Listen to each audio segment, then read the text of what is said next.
What is up, boyos? It is Water Buffalo Man here, back for more Dragon Ball Z Dokkan battle. Alright, so we are going to be taking on Ultimate Red Zone Metal Cooler Core. Kind of revisited, because I think we've done this once before on the channel. I can't remember back now because I've done so much. But I think we've done this before, but this is going to be revisited. This time we're going to be trying it with this team. And also we're bringing along the Carnival Goku that we just got. So we're going to take him into the event. He fits, I think he fits 200% team. If my voice sounds a little weird, don't worry about it. It's because I got my my Invisalign tray in. Just disregard that.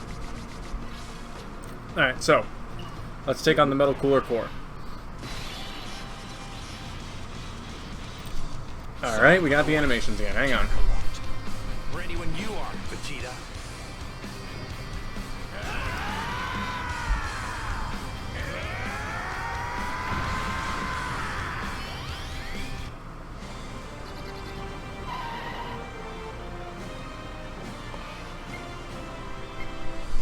Should be around here. Alright, so we stuck with generally the same team that we have been using, except for I made that little bit of a change, which you saw was me adding the Goku to the team. So I don't know if I want to use damage reduction or not, because the Super and Slot 1 can really do a lot of damage to us. We won't this time. If we fail, we fail. Since when do I sound this bad when talking my Invisalign? It's never this terrible any other time. I think it's just because I'm sitting here listening to myself now, so it actually sounds worse. Oh, this is bad. I've never, normally I have my Invisalign in when I record, just for some odd reason right now it sounds even worse. I think it's because I'm enunciating and not trying to sound terrible. But because I'm not trying to sound terrible, it's making me sound worse.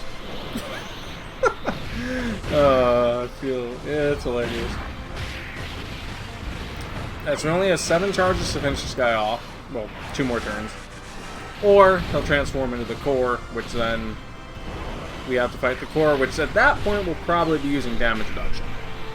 This stage here, we really shouldn't need it, per se. But we will equip it if necessary. We want to build these guys up as much as we physically can and allow them to really just like power through offensively, because they are 90% now. So a triple super from them is going to be really good for them being 90% on this team.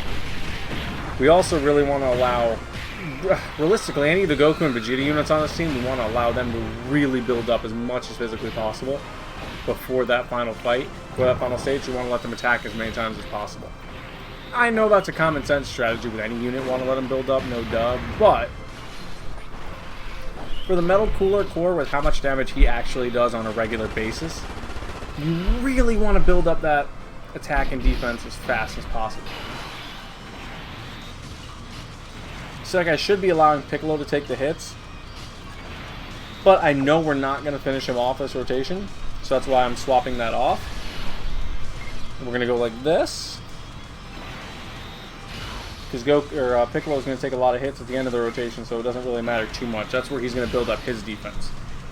And we need to let the Goku and Vegeta right here do as many supers as they can to build up their damage reduction. They get 10% with each super attack, and they raise their attack while also raising their attack infinitely, while also raising their defense for that 1 turn per super attack done. So 2 super attacks, now they've got 20% damage reduction automatically built in, which is really what we want. The new Goku has guard activated for the first 6 turns, so he's pretty good. 5 mil attack stat. He is not link level 10. I just really wanted to get this video out there because I realized I had never done this yet. So I was like, okay, let me do the Ultimate Red Zone Revisit and let's continue doing them. Goku needs to take hits anyway to build up his passive as well. I think he needs to take 6 hits, 5 or 6 hits. I'll have to look in a second here, and then I'll be able to tell you. Let Piccolo get hit, build up his defense and offense for that final stage. We need him as high as possible power-wise and defense-wise. So he is completely maxed right now. Okay. So we're going to leave these guys in slot 1.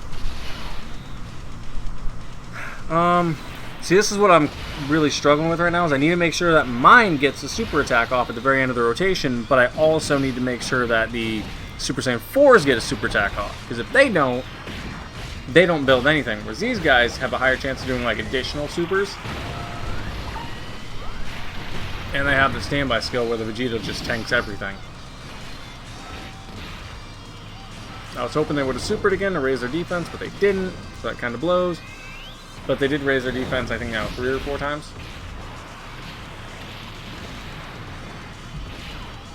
That, and we lowered his attack like 3 times last turn, I think. Next rotation is going to have the Bulma on, which is going to be nice.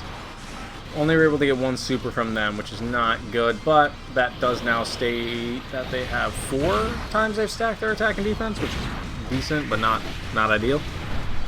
We really want to breeze through this as fast as... Oh, they only got 1. Oh, they only got 1.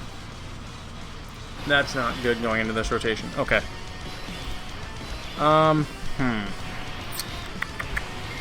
Let's go like this first off. They're the best unit we have for defense against him, because they already have 20% damage reduction built in. Activating the Whis will now give them up to almost 60. We'll go like that to give him all of those key spheres, and then Bulma should have enough, if I go like that, to be a support unit for everybody too. Yes, she does. Okay. So now everybody has their defenses raised because of the Bulma, plus these guys are going to increase, and they have the damage reduction, and these guys are going to increase their stats with every super attack they're going to do. So, I mean, they're going to raise their attack going forward, give themselves the additional 10% damage reduction, so now they got a 30 from their passive, 40 from their passive after this one's done, plus the 40% damage reduction, so now they have the full 50% damage reduction from the passive, plus the damage reduction item, so they're pretty much at 90% damage reduction, so if they get hit by a super, they're not going to take any damage. And this Goku, because of the fact that Bulma gave us the additional 17%, he's going to do extra damage. I forgot to read his passive. I keep forgetting to do that. Bulma's going to greatly raise her attack and defense, so she's going to be alright. I don't think she's going to take much if she gets supered. No, okay, perfect. Alright, now, Piccolo is at max defense. So, we're going to go like that. Give them that. We still have the 40% damage reduction, because if you look at the defensive stats, we're doing pretty good. We're going to give them that in hopes that they don't get supered in that final slot. Okay, Super and Piccolo with the damage reduction, we should be okay. We had 570k health. Oh yeah, oh yeah, oh yeah. Piccolo tanking it. Let's go. Yes, damage reduction was active, I understand that. But Piccolo tanking it is all I needed to see.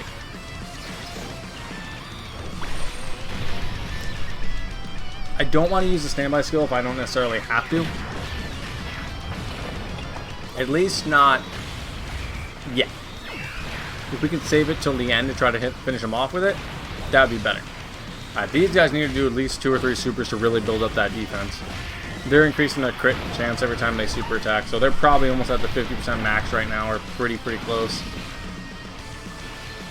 But they stack their defense every time they super attack, so that's kind of what we want to see. So let's let them do their thing, get the crits and stack their defense. Yep, there we go, triple super, awesome. That defense is huge. So, like, damage reduction is great and all, because it really does a lot. But the defense is where, in my opinion, really matters.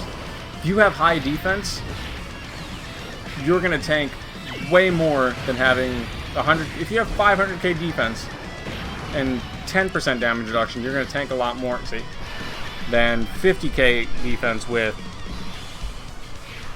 40% damage reduction, or whatever the numbers are. I had these numbers in my head, I started talking, that happened, it confused me. So now I got to figure out what I was talking about again. Oh yeah, damage reduction. I think defense is slightly more valuable than damage reduction, in my opinion. I may be wrong. Knowing me, I probably am. But let's look at what the Goku does. For the first 6 turns, he guards all attacks. So, he's still guarding.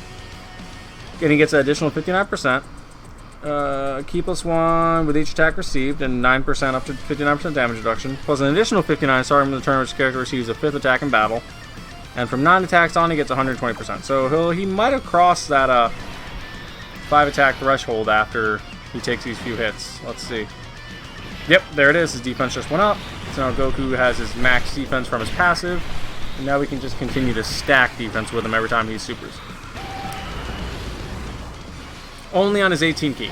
This super only stacks for the 1 turn, whereas his 18 key stacks infinitely. These guys really need to build up their defense because they haven't gotten, I think they got 1 or 2 supers off throughout this whole fight. So they're the most vulnerable on the team at this moment.